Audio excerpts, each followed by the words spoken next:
Hey BookTube, it's Jackie. How's it going? If you are new to me and it's the first time you're seeing my face, hello, what's up? My name's Jackie. I sit on my floor and I talk about books. So I hope that's why you're here, because that's what's going to be happening today. If you're not new to me, thank you for always tuning in. The continued support, I really do appreciate it. So today for you, I have my weekly wrap up, and this is actually a combination weekly wrap up. This is from the last 3 weeks that you haven't seen a weekly wrap up on because Jackie's been lazy. And yeah, that's all I got. I don't have any other excuse for them other than that. I have read some stuff, but instead of talking about one book per video, I decided just to kind of combine them. So this is week 20, week 21, and week 22, which is the dates from May 12th all the way to June 1st. So basically the whole second half of May. Yeah. Yeah, it's a good time. Good time. So without further ado, if you'd like to find out what I've been up to for the last half of the month of May, grab yourself a drink, have yourself a seat, and let's get talking some books. All right. So let's just start at the beginning. So May 12th was the close of Mafia Romance, or May 18th. Sorry, was the close of, May 12th. Yeah, May 12th. Duh. May 12th was the close of the Mafia Romance readathon. And I did a weekly wrap up on that day about the books I had read prior, and I was still in the process of finishing Taken by a Sinner by Michelle Hurd. So that is what I completed in week 20. And let's just get into it. So we've got the first installment to the Sinner series. Okay, and I have this entire series. I bought it and I wanted to, this was my new to me author. I wanted to see what it was about. And we feature Greek mafia. We have a stepbrother trope, hate to love, age gap, graphic sexual content, dubious consent, and we show mafia violence. So a lot of fun stuff, a lot of dark stuff, right up Jackie's alley, right? Yes. Okay, so quick summary. We follow Tess and Nicholas. Tess is the soon-to-be stepsister of Nicholas, who after her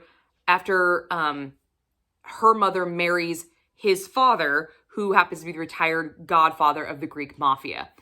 So Nicholas has inherited the throne and doesn't like that Tess, who doesn't really want to be part of the mafia, she's already used to it because her father, her biological father, did accounting for the mafia. So she knows about it. She knows it exists. She's dealt with it a little bit, but she doesn't really want to be in the center. She doesn't want to be in the thick of it. And she makes it very clear by her actions and kind of her lack of respect towards Nicholas that she doesn't really like this. And so basically at every turn, she tries Nicholas in really no actual fault of her own. It's just her being her, trying to make it very clear that, like, look, I don't want to be part of this. I have my own life. I have my own dreams. Nothing inadvertently going out of her way to piss this fucker off. He's just normally pissed off because he's the boss and people aren't listening to him and everybody needs to toe the line around Nicholas apparently. But after they meet at a family dinner, there is an instant attraction. We automatically know that there's an instant attraction, especially on his side. This is a hero falls first scenario. And her lack of respect, and that's the way it's put in the book, sets him off. So not only is he attracted to her, but he already hates her because she's not showing him any of the respect that he believes his station deserves and who he is. But this starts off a hate to love book that will ensnare you very, very quickly and is very, very fast paced. And it was a fun ride. It was. I'm not going to deny that it was a fun ride, but here is what worked. So we've got the setup of the story. I really liked the setup of the story. The slightly taboo step-sibling angle, I thought that was dope. Because, let's be honest, step-siblings, they're not biologically related, okay? They're not. But there's still that ooh factor, like, you're marrying your stepbrother? That's fucking weird. Like, that's weird.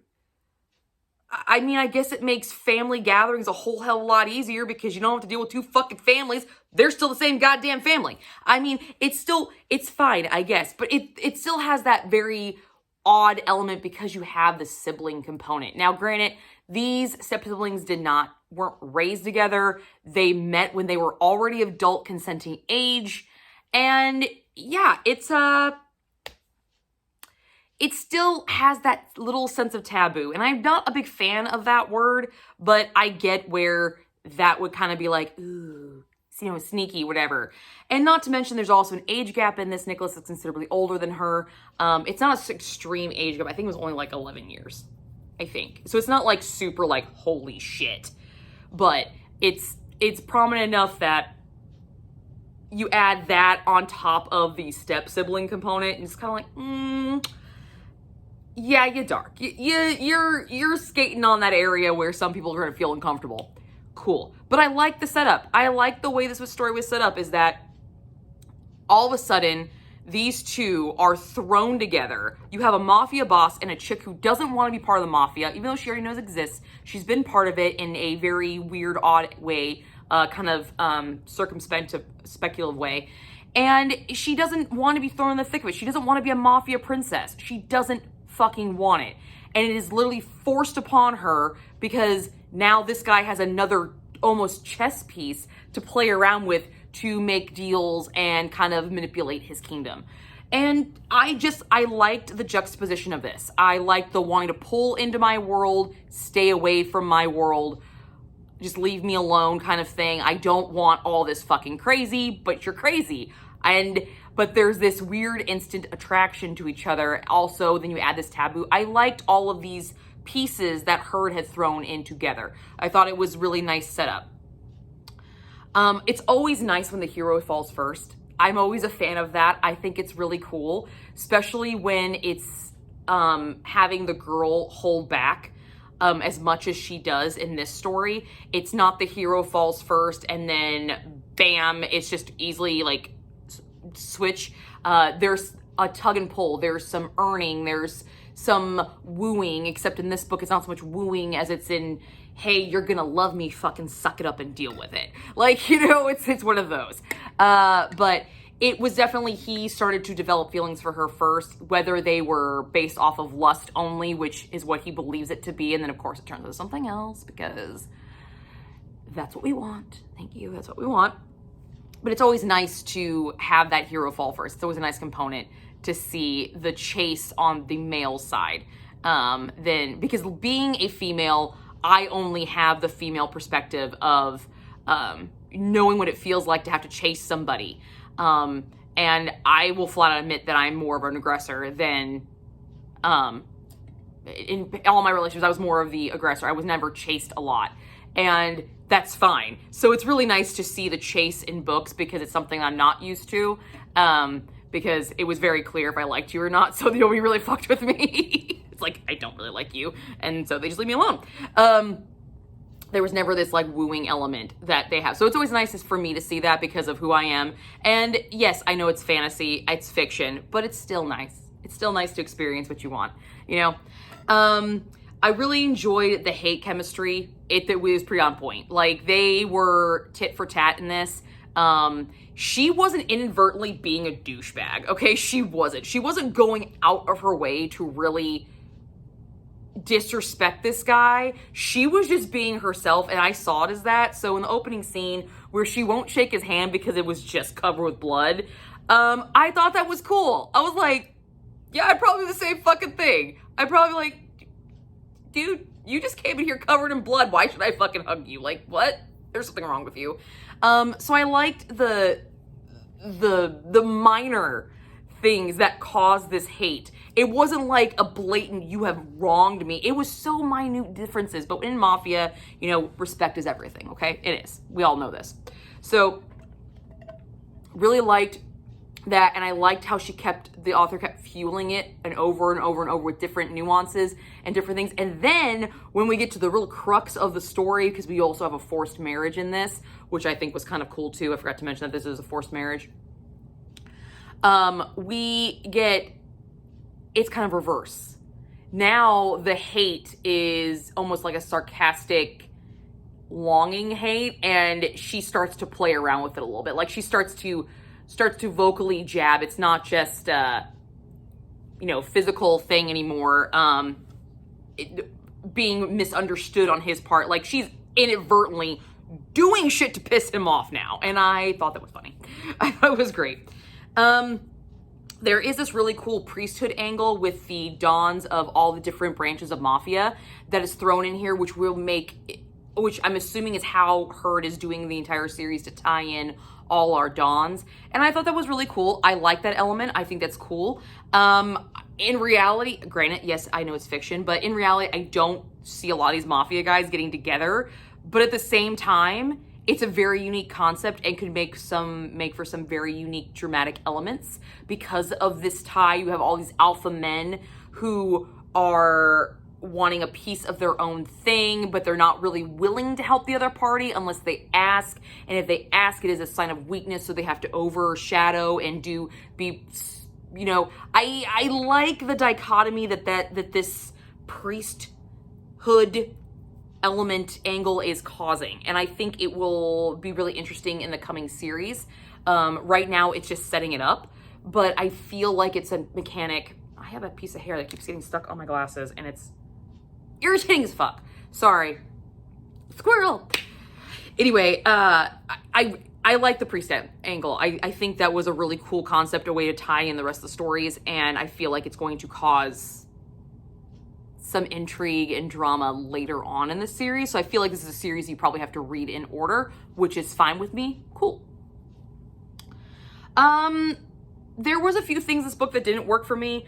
So the heroine, Tess, has severe PTSD, severe trauma from growing up with her cousin, who's a shit and a sadist and, not in a super sexy fun way, just in the fucking psychopathic way. Like, I'm gonna skin a puppy kind of way for my own enjoyment. Little mini Jeffrey Dahmer over there. That's what this chick is. And she torments Tess growing up. So Tess has some severe traumatic demons. Like, she's on psych meds and antidepressants and anxiety meds. And then there's a point in the story where the tormentor gets what she deserves. The ultimate satisfaction. And then the trauma is all fucking gone. No. I didn't buy that. Would it be severely lessened? I think absolutely. But gone? Just disappeared? Nothing? No. And if there was a healing moment, we didn't see it in the story. And I feel like if we would have seen some of that healing concept through Nicholas and Tess trying to kind of heal her from the demons and stuff, it would have a little bit more sense. But it wasn't. It was just this happened, I found out why this happened and who, then I find out the backstory, and now you're gonna be gone. Deuces, and then the trauma is just miraculously solved. I didn't buy that. It was a little annoying. Also, I did not buy that the hero knew nothing about her. So there's a scene where he has to say if she's on medications, and he calls her mother. Now, granted, yes, this was a very quick marriage. They don't really know a lot about each other, but he's the Don of the Mafia, okay? He knows her comings and goings. He knows her friends. He knows where she's at. He's got people on her all the fucking time. Are you really telling me you didn't know this bitch took meds? Really? No. Call bullshit. Which lends to that trauma just disappearing. I don't think him acting the way he did when that whole scenario came about, I still think he could have known what was going on, and it would have been more of a compelling story to be on the hunt for that. You have wronged her in the past. I'm gonna fuck you up now. I'm gonna let you fuck her up, and then I'm gonna fuck you up. It just didn't work for me. That just kind of soured a little bit. Wasn't a huge fan. And the other thing that just didn't, it's not that it didn't sit well with me. It's just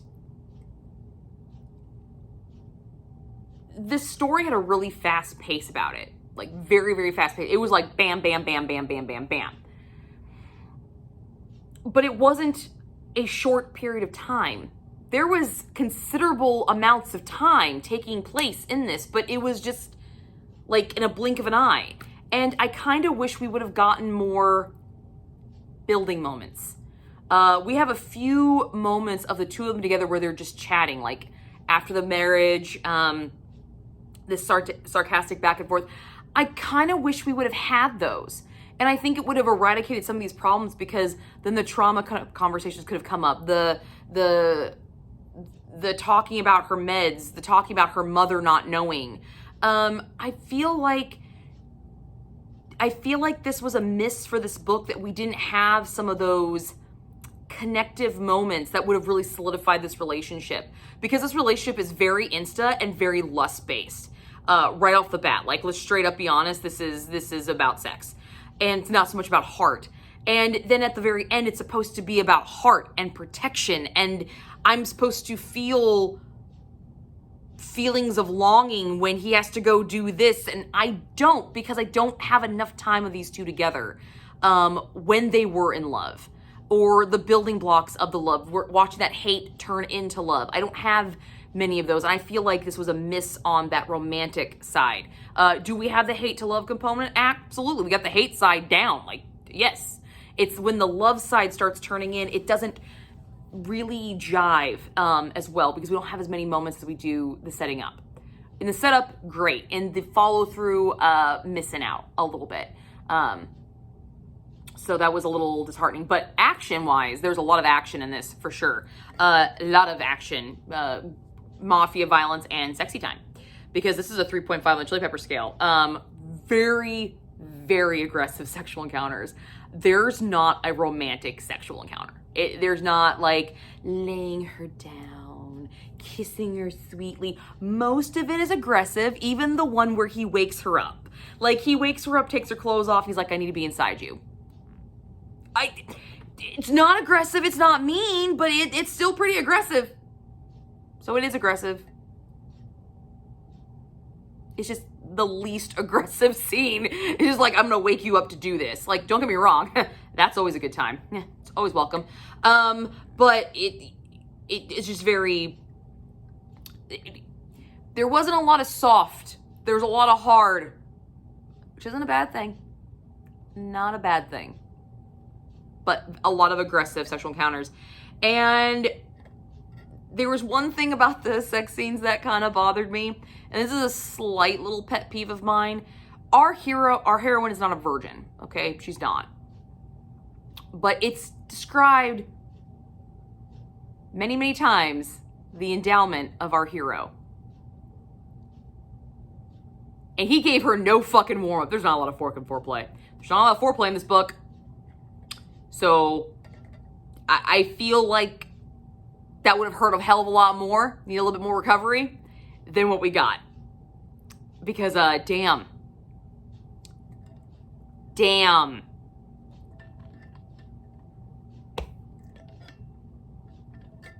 Okay? Gonna hurt somebody. I mean, I know the shit stretches, but come the fuck on, guys. It's called foreplay for a reason. Thanks. Ow. All right. But that was Taken by a Sinner by Michelle Hurd. I plan on continuing with the rest of the series. And my final score for this was a 3-star. I did have a good time. Glad I read it. Glad she's under my belt. And she reads really, really fast, which is also a huge, huge plus. The next book that I completed in these last 3 weeks was Karen Joy Fowler's Booth. I finally did it, guys. I finished it. This was one of my 12 and 24 books. This is historical fiction, also features generational history, and we do show some triggers for alcoholism, slavery, and domestic violence in a historical setting and context. Okay, so I read this for my 12 and 24. I'm very, very happy I can knock it off my list, and I had a really, really good time with it. I gave this book, I believe I gave it a 3.5 or a 4, off the top of my head, I don't remember. But basically what we do, a quick summary of this book, is that we follow the lives of John Wilkes Booth's brothers and sisters up to the assassination and after the assassination.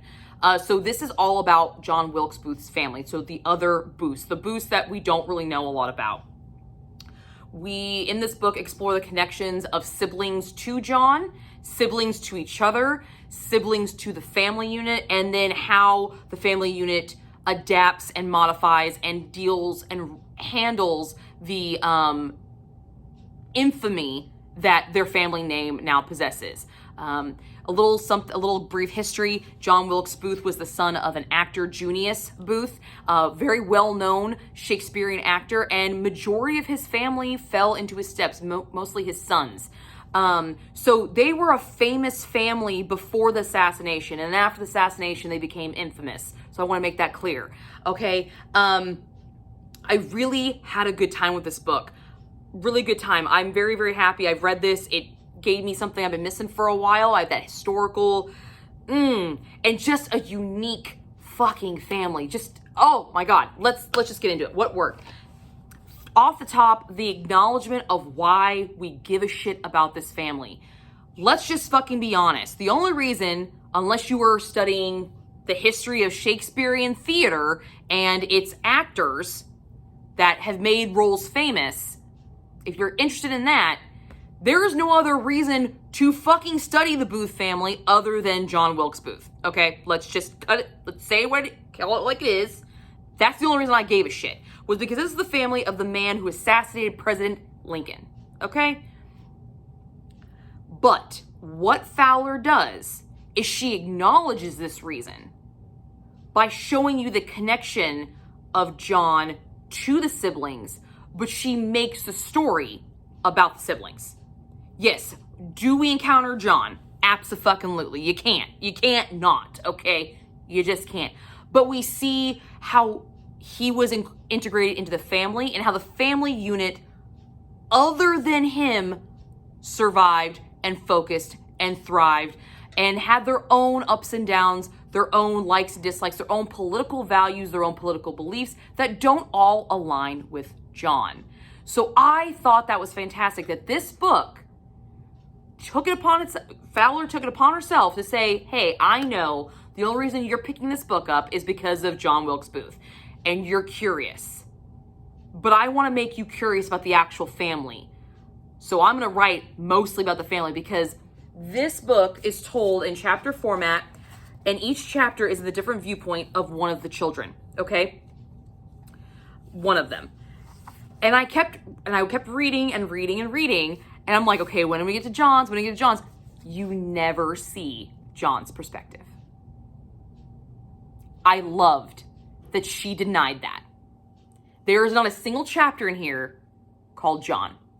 Every single chapter heading is based off a father, off a son, off a daughter, off the mother.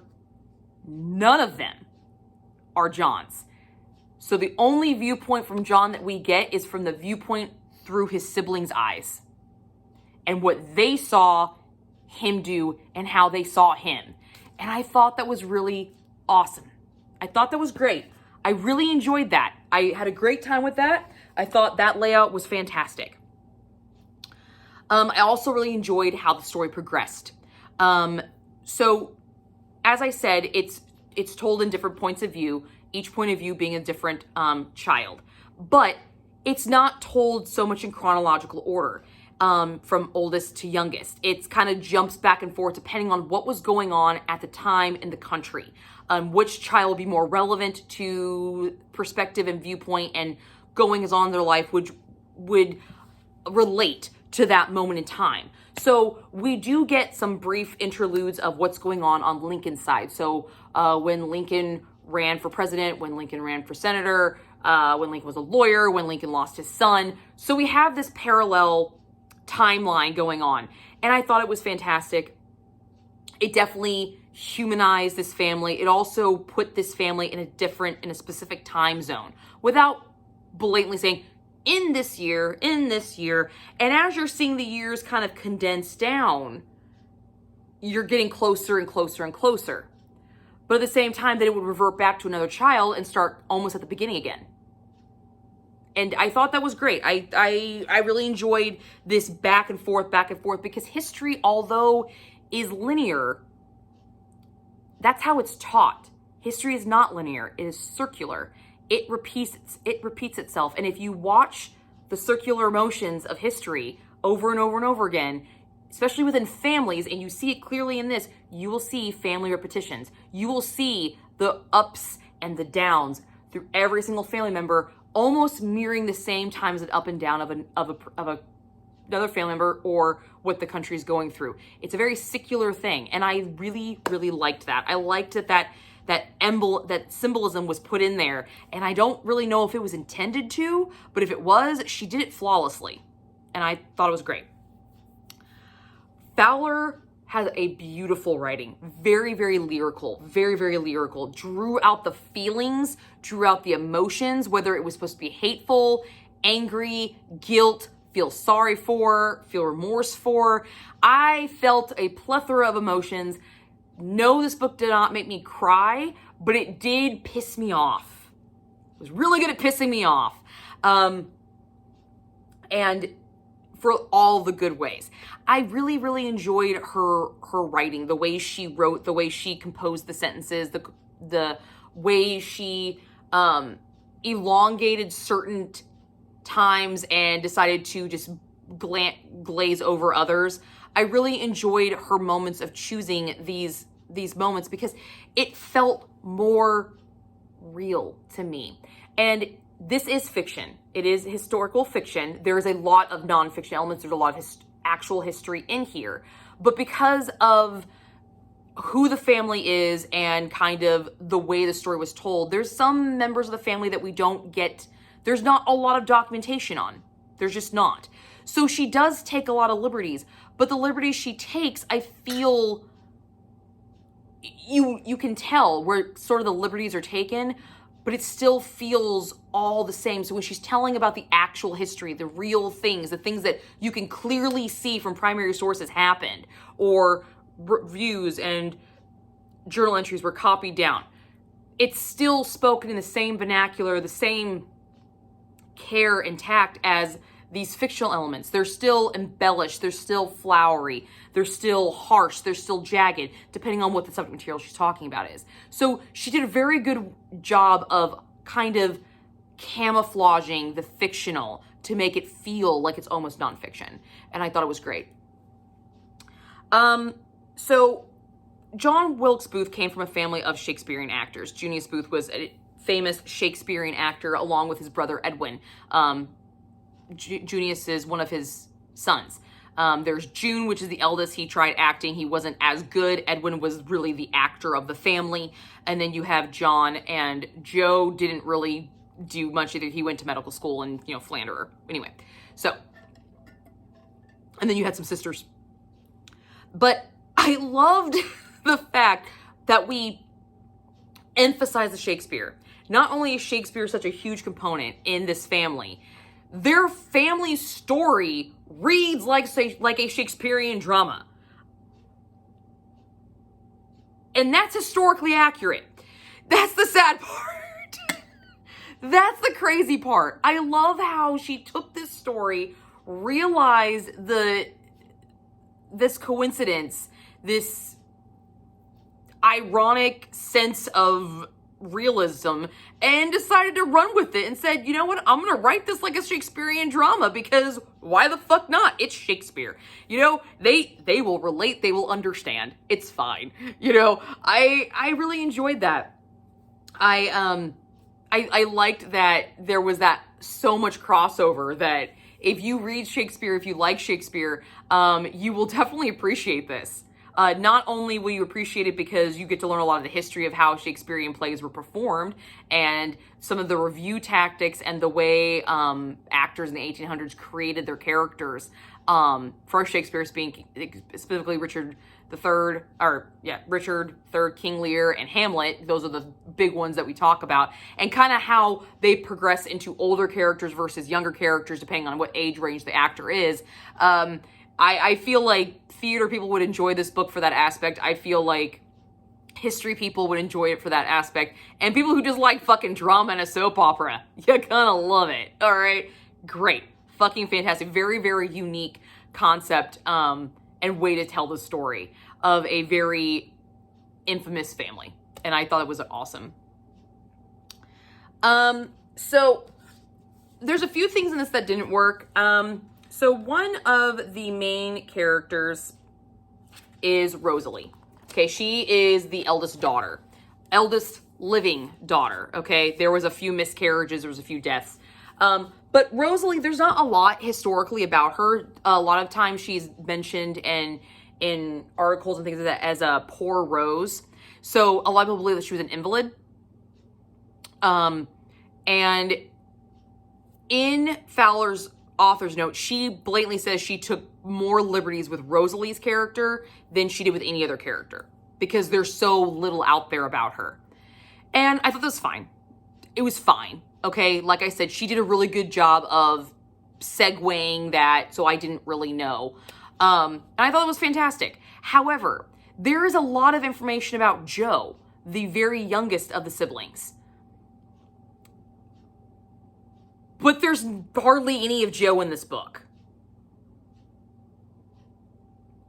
Like at all. I think, if I remember, there might be like 2 chapters from his point of view.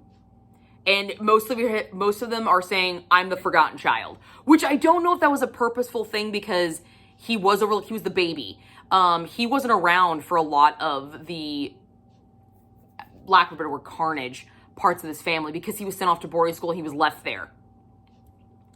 But like, we have point of view from June, Edwin, Asia, Rosalie, no Jo, and no John. Okay. Did you just forget about him? Do we not care? That kind of bothered me. It's like, just include him a little bit more. But if it could be because he was like the forgotten one. And the only other famous Booth besides John is Edwin, and he's famous for his acting. He was hailed for his Hamlet representation, which he became famous for, doing the Kipper adaptation. And you see a lot of him growing up because he's definitely the polar of John for sure. But that was the only thing that really kind of irritated me because I'm like, there's nothing. Because I'm not going to lie. When I thought she was just doing it kid by kid by kid. And then she did book 1, like each kid. And then there was no John. I was like, okay. And Jo wasn't around at this time. And then we get to book 2. Where we start to further develop their family a little bit more. They're not just starting out. They're now like moving around. Politics are starting to change. And we still know John. I will flat out admit that I was like, are we going to get a perspective of John? And then when I didn't, I realized why. And I really liked that she didn't give me that. What I didn't like was that she didn't give me Jo. I didn't get the perspective of literally the youngest one. And I believe the longest living one. If I remember correctly. Don't quote me on that, okay? Don't. But I was like, I would like to have known a little bit more about him since I got so much about the other siblings and now you're admitting that you didn't have a lot about one of the ones you made a primary character and you had information. I just was like, okay. So that was a little annoying. But all in all, I believe I gave this 3 stars, 3.5. I had a really good time with this. Very glad to have it off my list. I'm very glad I picked this one up. I definitely enjoyed this and had a good time with it. And it definitely lit a fire underneath me for some more historical fiction. And Fowler has some other books that I think I'm going to check out because I really like the way that she wrote. So you might be seeing more of her work on this channel. So yay, I had a really good time with this. If you'd like a more further in-depth review of this book, let me know. I'd be willing to do a whole video review, but I didn't know how it would go with you guys. So just let me know. Okay. All right. And the last book I completed was Island Witch by Amanda Giatesia. I have no idea how to say this fucking woman's last name. I still don't. But this is what I read for the Black Hat Book Coven. which if you're not familiar with the Black Cat Book Coven, it is a book club that I take part in here online, and it's with three other ladies, Becky from Beck X Reads, Laura from A Book Circus, and Kristen from Kristen Craves Books. I'll link them all in down box below. And I will actually link our live show for this book right here. We've already had our live show on it. I was not finished with the book when we had our live show, so it's a very short one because only 2 of us were finished and Kristen couldn't make it. So, but a quick little, some stats on this. This is a horror novel. This is gothic horror, and we do feature paranormal violence, gaslighting, and it is not in the summary of this book, but just for my own personal benefit, and for people who might want to read this book, you should know that there is sexual assault in this book, off page. Okay, you should just know that because it doesn't say that anywhere in the book or in like the notes of the book. So, quick summary: we follow Amara, who's the daughter of a demon priest. And she is recently she'd recently been sick. And once she got better, or the way they say it is the way she woke up from her illness, her world is changing. It was already changing prior to it because the island that she lives on is being colonized by the Europeans, and Christianity is now being forced upon this village who has roots in Sri Lankan mythology. So there's this juxtaposition with faiths that's going on. So it was already a very turbulent world for her, and now she's waking up, and her personal world, her familiar world is changing dramatically. No longer is she being allowed to learn her father's craft, which he was okay with her learning. She's being plagued with really weird, vicious nightmares of this demon woman that she thinks is hunting her. And the men in her village are being attacked, like mauled. And she's afraid because these dreams tend to happen right around these maulings that she might be tied to it. Or she could be a bigger influence in it, and we don't know. What worked in this story was the opening prologue. Damn. That thing, holy shit. It is in your face. It is right there. And you're like, hold the fuck on. We about to go for a ride. Yep. It was good. Really fucking enjoyed the prologue. I was in it like that. And I should tell you that I did listen to this book on audio up until the very last 3 chapters. I ended up picking the audiobook so I could listen to it faster, so I could try to get it done for the live show, which I didn't. But I tried to get majority of it done because I didn't start it till like 2 days before the live show. And I wanted to get a lot of it done. So I listened to this on high speed, but I still was in it. I was still in it even after that prologue. I was like, damn, this is awesome. I really enjoyed the pace of the story.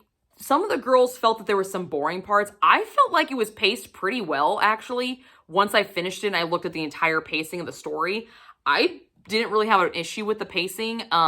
Stuff was happening, but there was a lot of unknowns, which I could see driving people mad a little bit. We would get like very small reveals and kernels, and then at the end it was just like, bam! And we're like, oh, okay. But I feel like a thriller, there has to be some kind of lull periods. There has to be periods for you to kind of see the story unfolding. And if you really look at some of those lull periods, once you know the ending, for me, I kind of went back. I was like, could I have figured it out then? Did I know it then? Did I know this? Did I know this? And there were certain areas that I did know. So it's like, the author's kind of giving you a chance to be like, hey, let's see if you can figure it out. I'm not going to give you a lot of stuff right now, but I'm going to see if you can figure it out before I just, bomb you with all this shit. The gore in this was awesome. I thought the gore was written really well. That that prologue scene, yeah, definitely. For sure. Awesome with the gory horror writing. I thought that was really, really good. Really had a good time with that. Had zero issue with that at all. Fantastic. I really enjoyed the slight historical element that was thrown in this book with the colonization and how we have that juxtaposition of Christianity and then like this demon faith where they believe that demons can possess people, which, I mean, Christianity believes demons can possess people too, but this, like, multi-god, medicinal herbs, chanting, things of that nature, stuff that, you know, Christianity said, you know, that's sacrilegious, that's demonism, blah, blah, blah, blah, blah. And then these people were like, hey, we've been doing this for years and we're fine. What the fuck is wrong with you? Like, you worship a dude that's on a tree. Like, congratulations.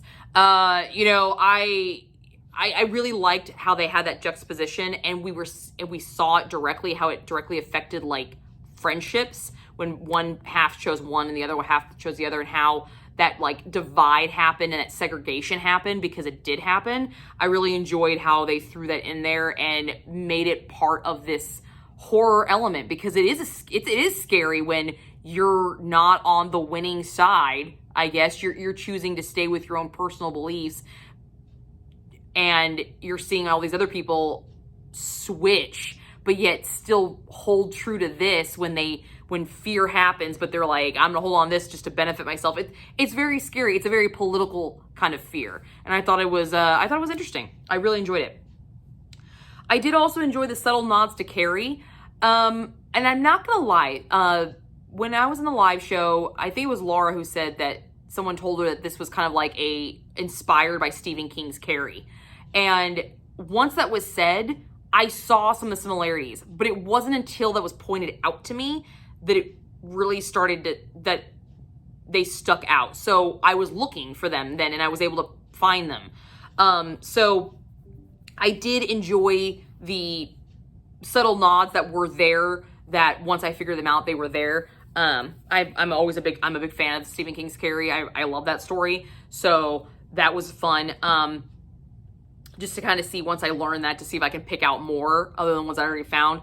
Once I had learned about that tidbit of information, it was a good time. So if you like Stephen King's Carrie, you might appreciate this. You might also think this has nothing to do with Stephen King's Carrie. Like, there's nothing similar. Absolutely the fuck not. So you're smoking crack. Like, seriously. I don't know. You might. I really enjoyed the confirmation of characters and my feelings for them. So there were some characters in this book that you were meant to hate. You were meant to hate, and you hate them. End of fucking discussion. And they're not the characters you think they are, and or supposed to be. And I really enjoyed that I wasn't supposed to like them. When the big twist reveal happens, I was like, I'm not supposed to fucking like you. Good. My gut feeling was right. I always kind of enjoy that, especially when it comes to thrillers, because one of the cool things about horror is that you can write a villain to be as good as you want them to be, and they can still be the villain. So to have you're the villain, you're the bad guy confirmed, yes, I like it. Sometimes I like that feeling, so that's fun. What didn't work? There was a lot of twists and turns in this book, a lot of them. Some of them, fantastic. Didn't see them coming. Had no fucking idea that was going to happen. I was kind of like, oh, no. Did that a few times. But there were some other ones that were blatantly obvious, and that kind of sucked because they were big ones. Once you start unraveling this story and you really start to figure out what's going on, there's a big reveal that sucks. Because you know it's coming and you don't want it confirmed. And it is. And you're like, damn it, I figured that one out. Thought you were going to trick me on it, but figured it out. Damn it. So that was kind of unnerving because it was one of the bigger reveals. But it's still really good storytelling, really good fun. And also, this is part of the character that our heroine needed to be, Amara. There's a reason for this element, but it does get really annoying. Especially being a female in our time. She was written to be very naive. Very naive, doesn't know a lot of stuff, but that's the time period she was in. They were raised to be sheltered, to not know a lot.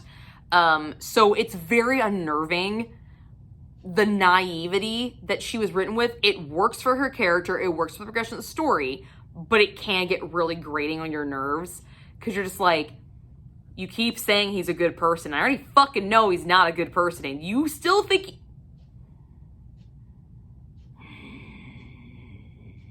It's a little unnerving. It's a little unnerving at times. And the other thing that just kind of set the wrong way with me, and normally I don't have a problem with this. I usually don't mind having foreign languages in books. I usually don't mind. However, this book, whatever language they speak in Sri Lanka, and I don't know if it's Sri Lankan or what it's called. I honestly don't fucking know. So I apologize. I did not research that. But whatever language they speak, I liked that it was in there. I appreciated that it was in there. I did. However, it was conversations, full pages of this, and then they directly translated it.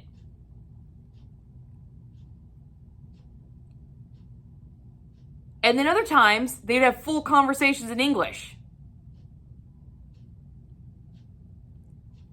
Okay. It was just slightly annoying. I can figure out context, like give me context to it, but because she put the whole conversation, both sides, and then then you were forced to give me the translations at that point, and that was slightly irritating because it just felt repetitive at that point. And me and Becky both agreed on it. And at the point I was at when we had the live show, she said that, and I'd only experienced a few lines, and in the audiobook I didn't quite understand that was just translating until I got the physical copy in front of me. I'm like, oh, this is translating, I get it. But at that point I hadn't had the full pages of conversation, and then I got those shortly after, and I was like, oh my god, it was kind of repetitive. So that was a little bit of a downside. There is no spice rating in this. There's not supposed to be. There is some sexy times. There's some cute little, like, flirtation nuances, but it's not a romance. It's not, okay? The sexual assault in this is not for a dark romance effect. It's actual sexual assault, okay? It's about power and, you know, fucking dude can rot in hell. Don't fucking care. Okay? So, and the next book that I started but I have not completed was David Grann's The Wager, A Tale of Shipwreck, Mutiny, and Murder. This is kind of like the Donner Party on a boat, is what I've so far gotten at the point when, where I'm at right now. But I did think this was historical fiction. It's not. It is nonfiction. This is a nonfiction book, but it reads like historical fiction, and I really am having a good time with it because it's reading really, really fast. However, at this point, I do have to admit that there's a lot of seafaring knowledge in here, but he does a really good job of explaining what all that is. So you do not have to be a seafaring mindset, a person who understands the inner workings of a boat, to understand and appreciate the story, because he explains it all for you, but he does it in a very fast-paced way. He gets you through it very quick, succinct, straight to the point. And I really, really enjoy that. So I'm having a good time with this, and I look forward to talking about it some more because so far it's very, very interesting. It is ramping up. We are about to go into the storm around Cape Horn, and basically everything is against this fucking boat. Everything. Which makes for great drama. But that is what I completed in the last 3 weeks. I hope you guys enjoyed this, and I will try to do really good in June about staying on top of these so I don't have to do a lot of these combos. But that's what I got for you guys today. I hope you enjoyed it, and I will see you guys all soon with another video.